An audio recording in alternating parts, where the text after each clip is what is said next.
Hi everybody, welcome to YS Khong Driving. And what do we have here today? Yes, this is the Kona, but it's a different Kona. This is the Kona Electric.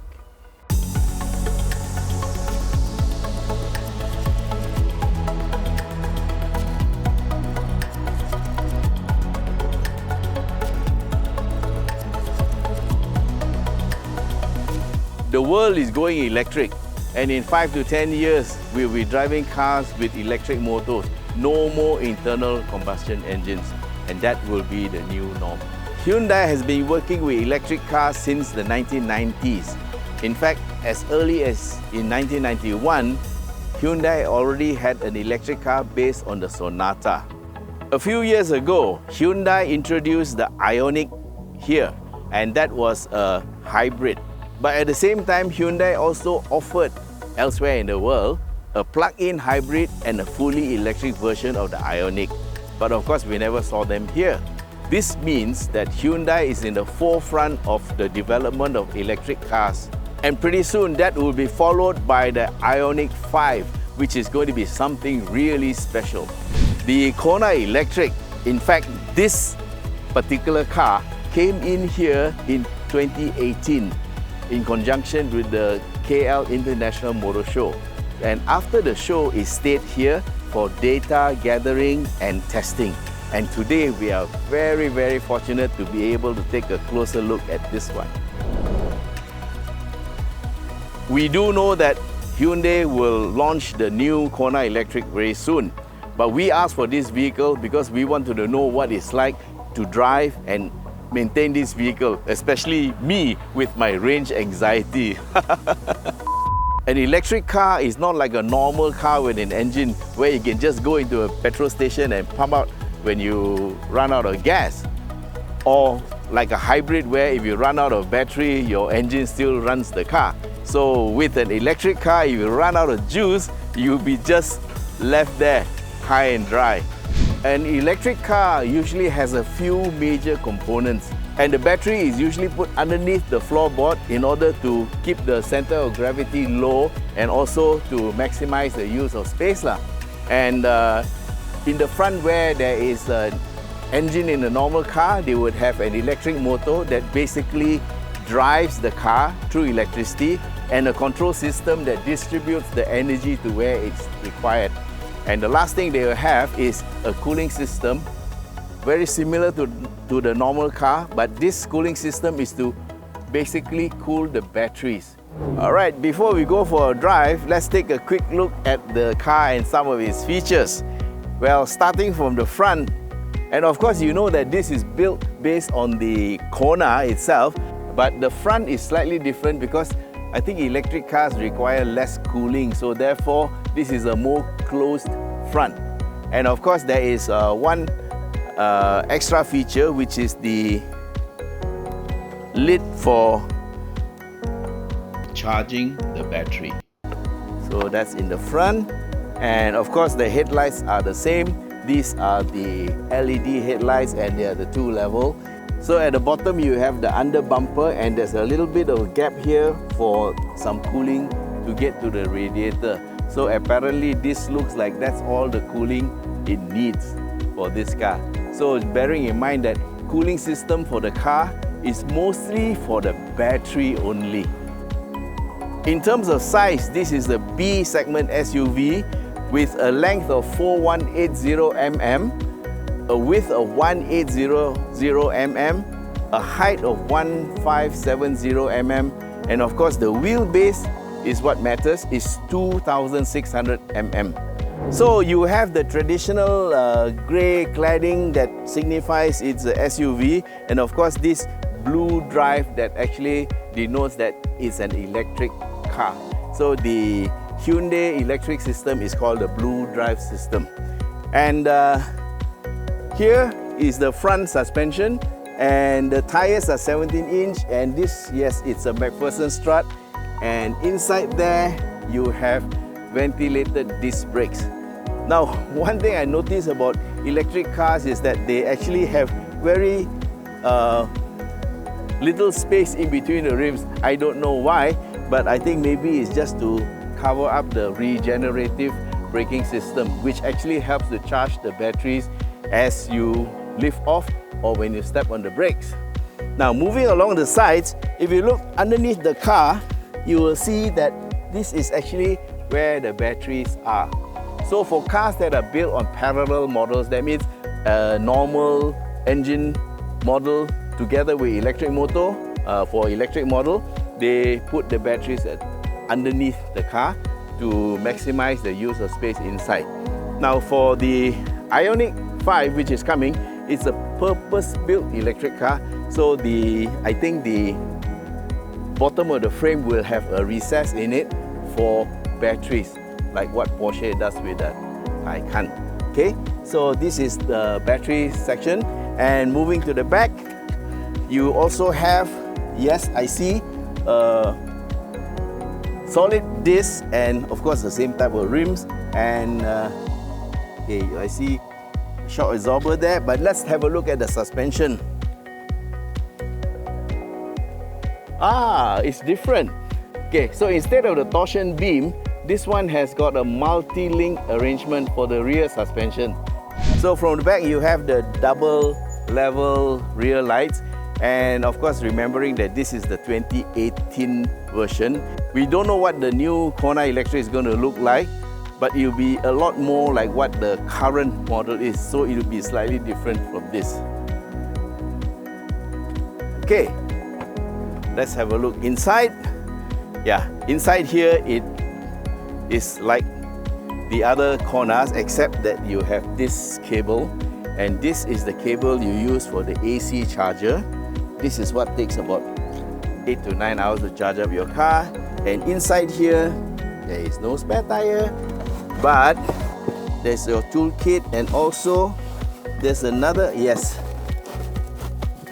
no spare tire, but you can pump up your air with this. And there's a tire repair kit. This is what fills your tire with some glue or sealant. And there's another cable here. Let's take a quick look. And this is the emergency charger that you fit to your 13 amp plug. Now this will take about 11 to 12 hours because they want to keep your house wiring safe by not loading it too much, so they actually restrict the amount of current that this thing can carry. So this is your emergency charging kit, and this is what I will use to charge when I park in my house, because this car is on loan and I don't have that AC charger fitted in my house. Of course, I can go to Hyundai and plug it in to the AC charger using this. So that's the boot, and of course the rear seats will split like, okay, the key, sorry. Okay, so the rear seat will split like normal, and it folds flat like this. So it's a 60-40 split. Okay, so built in the normal way that people build cars, Hyundai has got this gap underneath the seat, so you can put your shoes, your feet with your shoes inside. That gives you a little bit more space. And the seat is actually quite slanted back, so you can be more relaxed. And knee room is about 5.5 inches between me and the back of the front seat. So my height is 164 centimeters, so therefore maybe a guy 180 centimeters can sit in here just barely. If you're any taller than that, maybe you want to sit in the front. Now seating is actually for 3 at the back. There are 3 headrests, but I think in the center you can only put a very small size person, because actually they meant for you to have this little center partition, and you can put your drinks here. So for longer distance driving, I would say that you can take about 4 people. That would be about right. Okay, so the floor here is quite flat. There's a small little hump here, and it looks like the electric part of the Kona has not eaten into the space. Maybe they raise the floor a little bit lah, but they have done it quite well, so there is not much intrusion into the cabin space. Now on top of that, let's see. I have no idea how many airbags there are. Yes, I can see 1, 2, 3, 4. So there are 4 airbags that I can see. There could be more, but it doesn't really matter because we'll check out the new one when it comes. Okay, let's take a look at the inside of the Kona EV and where it's different from a normal car. So the first thing I noticed about it is, of course, there is no gear lever. There are only these 4 buttons. You have your P, or which is park, which we are in now. Then you have a D for drive, R for reverse, and an N for neutral. So we got to get used to this. I'm so used to having a gear shift lever, and now there's no gear shift lever. You can also see the remaining range or your battery condition from readout on your instrument panel. So on the right here, it shows how much battery you have left and how far you have traveled, how much power you are consuming, and of course there's a speedometer lah.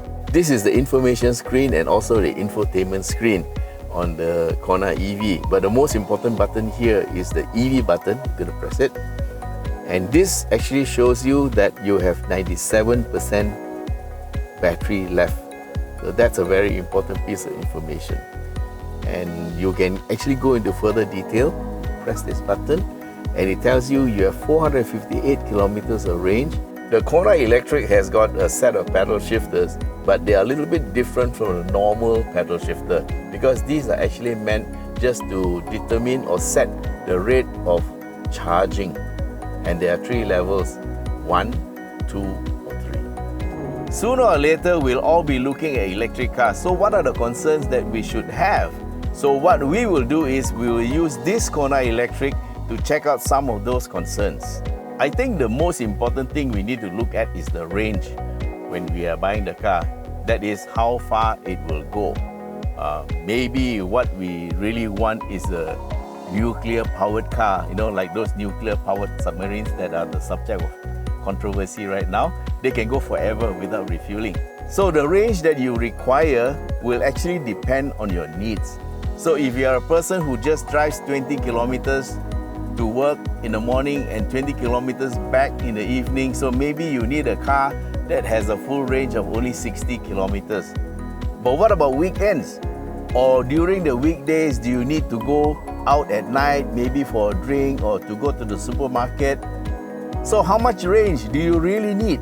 200 kilometers, 300 kilometers, 400 kilometers?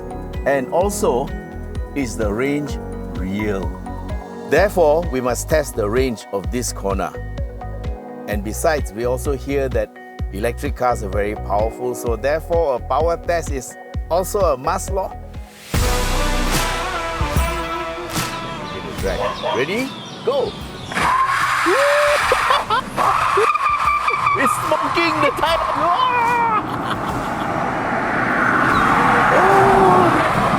Okay, well, we'll put the clock against this. We start from 0 and we ended up a little bit over 100. But we were wheel spinning and the tires were smoking.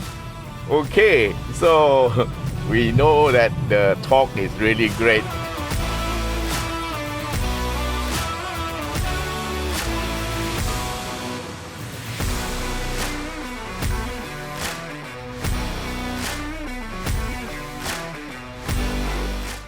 The Kona EV comes with a 3-pin charging cable as standard, but you can buy the optional cable to plug it into external chargers.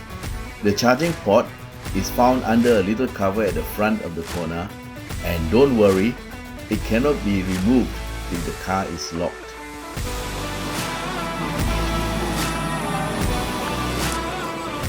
Alright guys, thanks for watching our video and stay tuned for the drive.